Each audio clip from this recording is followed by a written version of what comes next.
And we are live from Waterloo, Ontario, Canada, Earth, Milky Way, Galaxy, Black Hole, and I am your host with the most, Kyle, the Postman, host. And on today's episode of Ask Jesus, I will be reading a true story that I received from Private Bill Kane, a Canadian war private who fought in the Battle of Dieppe, France, and many Canadian soldiers had lost their lives. Almost 1,000 soldiers lost their lives in this faithful day of August 19th, 1942. The story is titled, "The Torch Be Yours." When I had woke, it was dark, and I didn't try to move. How long had I been lying there? It was cold. Where was I? Then I remembered. After a third attempt to escape from Germany during World War II, I had been captured and taken to Olmütz prison, where I had been fingerprinted and photographed. This was my first encounter with Gestapo, whose atrocities had shaken my faith. I was treated with contempt by an agent who seemed bored with the idea that anybody would be foolish enough to offend the Third Reich. Here I was passed to an anteroom of what appeared to be a large office. I had an uneasy feeling that this was to be the interrogation room.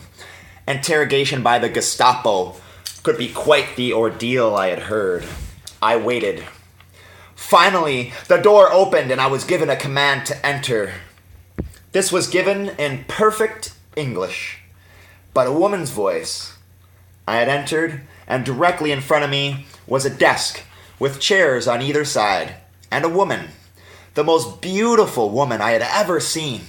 She smiled up at me, showing beautiful white teeth. Her long blonde hair hung to her shoulders. Her clothes looked expensive. She reminded me of home. I must be dreaming. I caught myself staring and I felt embarrassed. I wanted to look away, but I was afraid she would just disappear. "Well, Canada, do I look all right?" she replied. "You look great," I replied. "Sit down, relax. You must be very tired," she had said in sympathetic tones. She then pulled her chair close to mine, offered me a cigarette, and began asking about my home back in Canada and my family. We talked a long time, and I told her about my hometown and how I looked forward to being back there one day. She, in turn, told me about her family and showed me pictures of her sister. They had been educated in England, I was sure. At this point, they must be pro-British. I was enjoying the conversation when I realized she was asking another question. "Tell me how you managed to escape the camp, Canada," she said. "Did somebody help you through the tunnel? Or something?" It then hit me like a ton of bricks. I sat tensely in my chair. What had I said?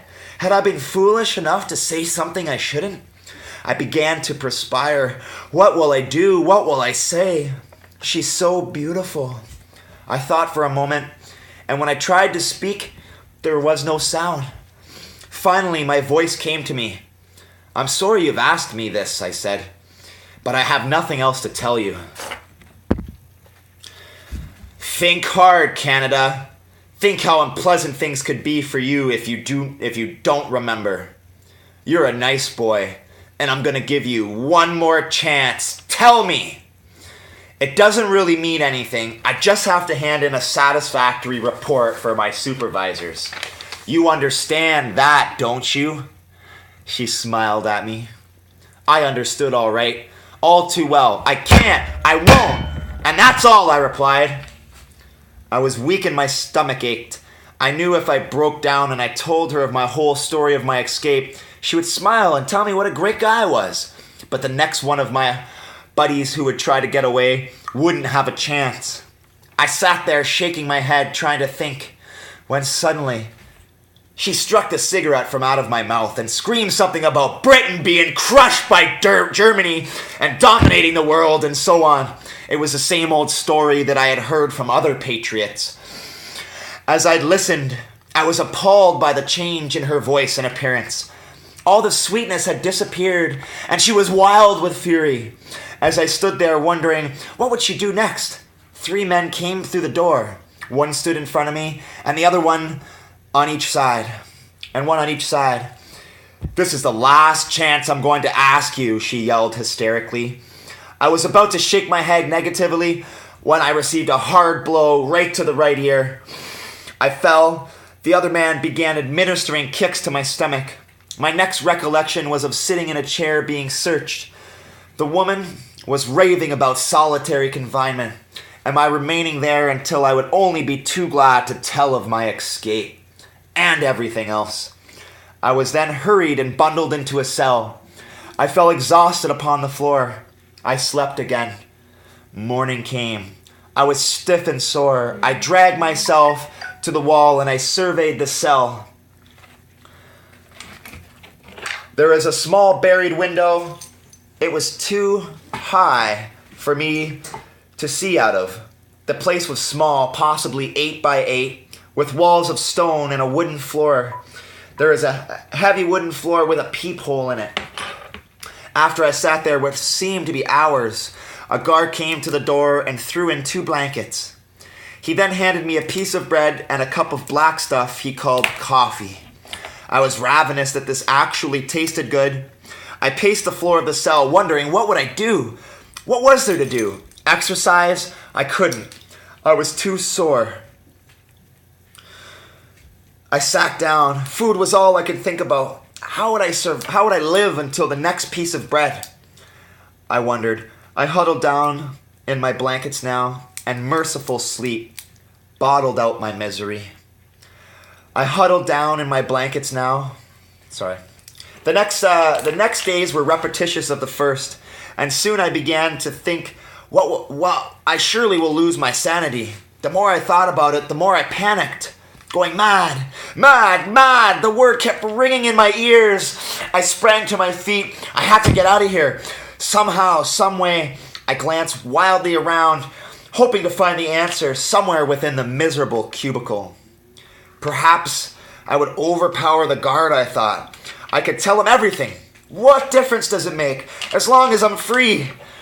My throat was dry, and I was shaking with hysteria.